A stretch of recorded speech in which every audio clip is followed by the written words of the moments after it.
राधे दोस्तों, स्वागत है आप सभी का राधा रानी के छोटे से यूट्यूब चैनल पर। उम्मीद है मुझे आप सभी बहुत अच्छे होंगे और मैं भी बिल्कुल अच्छी हूँ दोस्तों। तो आज हम बात करने जा रहे हैं षटतिला एकादशी की। साल 2026 माघ महीने के कृष्ण पक्ष की जो षटतिला एकादशी रहेगी दोस्तों, वह रहेगी 14 जनवरी साल 2026 को। हाँ बिल्कुल, संक्रांति भी उस दिन पड़ेगी, मकर संक्रांति। तो बहुत से लोग ये कंफ्यूज हैं कि एकादशी है या नहीं है, या मकर संक्रांति बनाई है एकादशी। तो मैं आपको बता देती हूँ, यह जो एकादशी रहेगी यह 13 जनवरी को शाम 5:57 पर शुरू हो जाएगी, यानी कि लोहरी वाले दिन। और 14 जनवरी को मकर संक्रांति के दिन ही शाम को समाप्त होगी, लगभग 7:30 बजे तक। ठीक है, तो आप मान लीजिए जो भी तीज त्यौहार होते हैं वह उदय तिथि के हिसाब से ही बनाए जाते हैं और उदय तिथि के हिसाब से ही समाप्त किए जाते हैं। तो जो ये षटतिला एकादशी रहेगी 13 तारीख को शुरू तो हो जाएगी, लेकिन इसका जो त्यौहार बनाया जाएगा वह उदय तिथि के हिसाब से 14 तारीख को ही मनाया जाएगा। अब मैं आपको बता देती हूँ, देखो चावल खाने का सबसे बड़ा जो एकादशी के दिन लोगों के मन में वो होता है कि भाई चावल कब खाएं कब नहीं। तो आपको दोनों ही दिन 13 और 14 दोनों ही दिन चावल का परहेज रखना है। और देखो, वैसे तो कहा जाता है कि जो संक्रांति का त्यौहार होता है वह खिचड़ी का त्यौहार होता है, लेकिन इस दिन खिचड़ी तो हम नहीं बना सकते, ना ही हम खा सकते हैं। लेकिन आप सभी ने सुना होगा कि भगवान जगन्नाथपुरी में एकादशी के दिन ही जगन्नाथपुरी में एकादशी के दिन ही भगवान जगन्नाथ को खिचड़ी का चावल का भोग लगाया जाता है। तो खिचड़ी खाना, चावल खाना भगवान के लिए वर्जित नहीं है, सिर्फ हम लोग इंसानों के लिए वर्जित है। आप भगवान को भोग लगा सकते हो और आप खुद नहीं खा सकती। अब बहुत से लोग सोचते हैं भाई, जैसे मकर संक्रांति के दिन खिचड़ी का जो है भंडारा करते हैं या लोगों को खिलाते हैं, गरीबों को दान करते हैं, वो कैसे करें।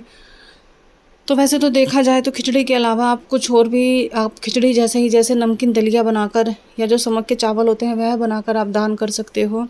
और अगर आप खिचड़ी भी बना के दान करते हो और किसी भूखे का पेट भरते हो, कोई इंसान मज़दूर है या जिसको खाने के लिए पैसे नहीं है, जो रोड पर रहकर अपना गुजर कर रहे हैं सर्दियों की इस ठंडी रातों में, ठंडे दिन में, तो आप उनको कुछ भी दोगे खाने के लिए, तो वो एकादशी उनके लिए मायने नहीं रखेगी, उनके लिए पेट भरना मायने नहीं रखता है। तो आप, अगर आपको खिचड़ी का ही भंडारा करना है या दान करना है तो आप कर सकते हो, बाकी उसके अलावा आप कुछ भी ऑप्शन में रख सकते हो। अब दोस्तों हम बात करते हैं षटतिला एकादशी की। देखो, षटतिला एकादशी के दिन सूर्य देवता अपनी एकदम अपनी जो सूरज की रोशनी होती है उसको बिल्कुल फैलाने के लिए तैयार होते हैं।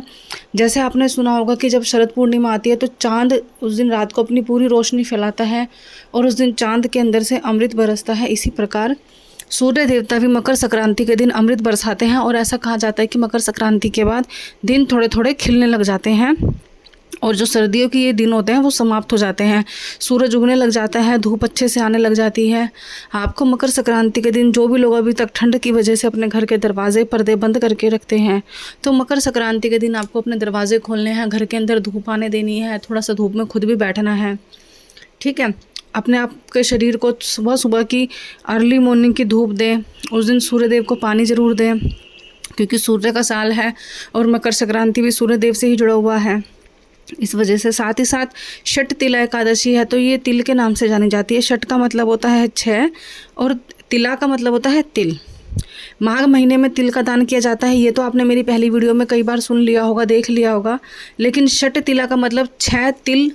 आपको इस दिन 6 अलग अलग रेसिपी व्यंजन बनाने होते हैं तिल से जुड़े हुए, और वो आपको भगवान विष्णु को अर्पित करने होते हैं, भोग लगाना होता है, जिससे कि भगवान विष्णु आपसे प्रसन्न होते हैं और आपकी इच्छाएं पूरी करते हैं। आपको इस दिन अगर आप भगवान विष्णु को भोग लगाते हैं तो आपके जीवन के धन संबंधी सारी दिक्कतें दूर हो जाती हैं, और कभी आपके जीवन में, घर परिवार में ऐसा कोई दिन नहीं आता कि जिस दिन आपको भूख से व्याकुल रहना पड़े। ठीक है, तो 6 अलग अलग तरह, जैसे कि आप तिल और गुड़ के लड्डू बना सकते हो, तिल और जो मेवा होता है खोए के लड्डू बना सकते हो, जो कि दोनों ही मैंने अपने घर में बनाए हुए हैं। सूजी और आटे में जो तिल मिलाकर रेसिपी बनाते हैं वो बना सकते हो आप। कुछ भी मिलाकर ऐसी 6 रेसिपी आप बना सकते हो, जो कि बहुत ही आसान होती है। और साथ ही साथ इस दिन के कुछ उपाय ऐसे होते हैं जो कि हमें षटतिला एकादशी के दिन करने होते हैं दोस्तों। तो पहला उपाय क्या है, सुबह की शुरुआत से हम करते हैं, तो जैसे ही आप सुबह सुबह नहाने जाएंगे तो अपने नहाने के पानी में थोड़े से तिल ज़रूर डाल लीजिएगा। सफ़ेद तिल का आप इस्तेमाल कीजिएगा। इस दिन तिल का नहाने से हमारे जो भी पाप होते हैं सारे समाप्त हो जाते हैं और हमें गंगा स्नान के बराबर ये स्नान हो जाता है। इसके बाद आपको क्या करना है, तिल का उपटन लगा सकते हैं आप, जो कि आपके शरीर की सभी जो चर्म रोग होते हैं, जिनके भी शरीर में या कुछ ऐसा होता है स्किन प्रॉब्लम, वो दूर हो जाती है।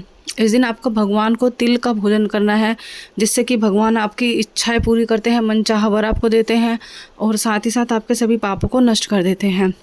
आपको इस दिन तिल का दान ज़रूर करना है, चाहे आप कुछ दान करें ना करें, तिल का दान ज़रूर कीजिएगा। तिल से बनी चीज़ों का दान ज़रूर कीजिएगा और गर्म कपड़े, ऊनी वस्त्र का दान आप ज़रूर कीजिएगा। इसी के साथ साथ आपको एक सबसे बड़ा उपाय क्या करना है, जैसे देखो गरीब जो लोग होते हैं, दान देखो, दान जो होता है ना, गरीबों को दान एक अलग दान होता है, ब्राह्मण को दान एक अलग दान होता है, ठीक है, और अपने घर में बड़े बुज़ुर्गों को दान देना अलग अलग दान होता है। तो सकरात के दिन सब कुछ किया जाता है, लेकिन गरीबों को इस दिन आप ज़रूर भोजन कराइए। कुछ गरीब, एक दो गरीब आपको मिल जाए ऐसे, तो आप उनको ज़रूर भोजन कराइए, पेट भर खाना खिलाइए और आप उनको जैसे उन्हीं ज़रूरत की जो चीज़ें होती हैं वो ज़रूर दीजिए, जिससे कि वह आपके आशीर्वाद आपको देते हैं। और इस दिन का जो भी दान होता है, मकर संक्रांति का दान मान लीजिए या छठ तिला एकादशी का दान मान लीजिए, यह आपको सारा साल कई गुना उसका दे के जाता है। यानी कि अगर आप किसी को कुछ भी छोटा सा भी अर्पित करते हो, तो उसका जो आपने खर्चा किया है वह आपको बदले में पूरा साल कई गुना इतना मिलेगा कि आपकी जैसे कमाई में बरकत होगी, नौकरी में, बिजनेस में, व्यापार में, तो वो आपको बदले में कई गुना होकर मिलता है। इसीलिए आप सभी ने देखा होगा कि मकर संक्रांति के दिन लोग बढ़ चढ़ कर दान करते हैं।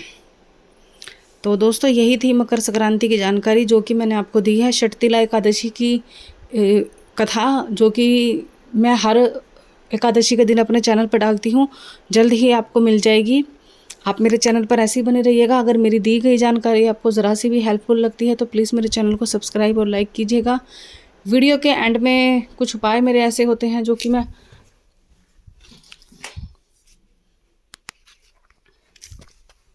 जो उपाय मैंने आपको इस वीडियो के एंड में बताए हैं तिल के साथ के करने वाले, वह आप मकर संक्रांति के दिन ज़रूर कीजिएगा और फिर अपने जीवन में आप खुद ही देखोगे कि आपको क्या बदलाव नज़र आएगा। तो दोस्तों, मेरी वीडियो यहीं समाप्त होती है। मेरे चैनल पर बने रहने के लिए धन्यवाद। अगली वीडियो मकर संक्रांति और साथ ही साथ छठ तिला एकादशी की कथा के साथ मैं लेकर आऊँगी। तब तक के लिए राधे राधे।